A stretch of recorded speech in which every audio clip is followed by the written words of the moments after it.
Today, we're gonna be talking about 6 habits that made me a millionaire by 21. Habits are the compound interest of self-improvement, the same way money multiplies with interest. Getting 1% better each day counts for a lot in the long run. This was a quote by James Clear, the author of Atomic Habits. My name is YoBenLee. I used to run a tech agency with over 300 employees. We help scale technology for brands like Masterclass and TikTok.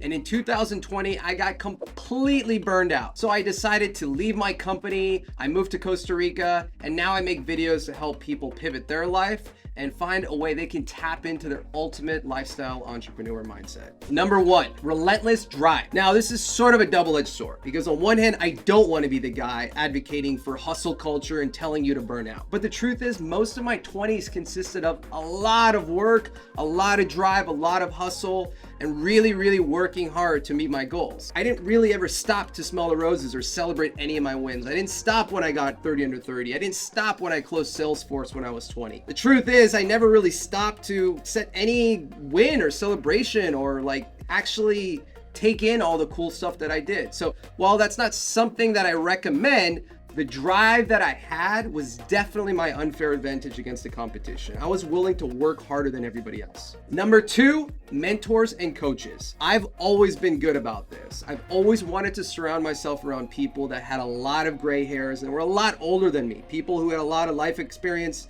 net worth with over 20 million, or people with just major academic accolades, some even in the Mensa Society. So for me, being able to have this counsel network, and when I need to troubleshoot certain things, just talk about strategy advice, I always surrounded myself with people who were smarter and more experienced than I was. Number 3, accept that you are going to go through a lot of different phases in your career. Now, for me, my 20s, there was a lot of douche moments. I'm not gonna lie. I went through the phases of getting a lot of money, spending a lot of money, investing in cars and watches and renting big houses and having a lot of beautiful people and spending money in nightclubs and all these things. And I carried so much guilt and shame about this for so long because there was no ROI with those activities. While it was fun in the moment, it didn't really bring me a lot of long-term joy or satisfaction. So, now that I'm 34, I look past that and I'm like, look, that was part of it. That's part of character building. That's part of knowing what you like and knowing what you don't like. I don't think I'm ever going to repeat that phase in my life where I'm going to go invest in fancy cars and do all those things because there's a lot more things that are just more important to me.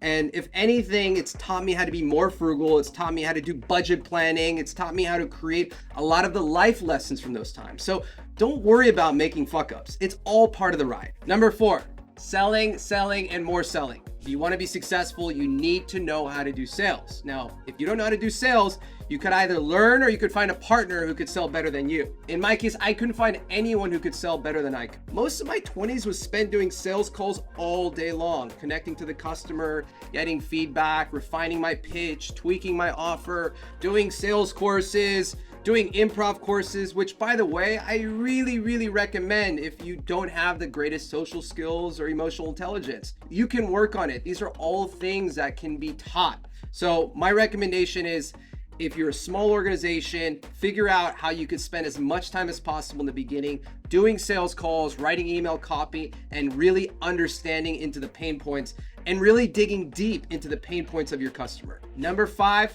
delegate. Delegation is so important. Most managers have no idea how to do this, but if you're gonna be the sales rainmaker or you are going to be a millionaire, you need to know early on how to create the systems and how to delegate effectively. In my case, I had an executive assistant and multiple virtual assistants running our sales and marketing team, helping me with my administration side because it's simple. You gotta figure out and calculate your hourly worth. What are you worth per hour? If you're worth $250 an hour, is it really worth 25 minutes of your time billed at $250 an hour, making doctor's appointments or running errands or going to the grocery store? These are all things that can be outsourced. So if your time is more valuable on the phone selling or working in other parts of your business, why wouldn't you delegate? Number 6, write your own copy. So many business owners don't understand the importance of capturing their authentic voice in their copy. They want to outsource it on Upwork. They want to find a freelance writer on Fiverr. That's all great. But if you're truly trying to find your dream customer, they need to connect with your words. Now, let's say you're not a great copywriter. That's okay. What I used to do is I used to walk around the block with a voice recorder. And I would talk to my customer through my sales page. I would say, are you feeling this? Are you tired of getting burned by app development companies? Are you not sure how to communicate technology requirements? When you do that and you truly connect to your customer at that level, they feel like they're being spoken to through your words. It's really, really important. So I use tools like otter.ai to help with that transcription. And once you start poking one or two customers and they get on a phone call with you and you're like, wow, I really connected with your ad copy or your website. I feel like you were truly talking to me. You'll understand what I'm talking about. So rather than outsourcing, figure out how you can do your own copy. So here's a bonus one for you. One of the things that I regret not doing enough of in my 20s was investing in my financial literacy. I dropped out of college, not something I'm ashamed of, I'm actually proud of it, but I never really got to take accounting courses or invest in my financial knowledge. So as a result, I'm making up for that now. One of the things that I recommend for you, especially if you're under 30, is figure out how you can take basic accounting courses, understand how to do financial analysis, because numbers tell the whole story. So that's my video for today. I also made a video, which you can click on the thumbnail, about the 7 things that I did when I exited my business, which I think you'll also like. I'll check back with you guys later.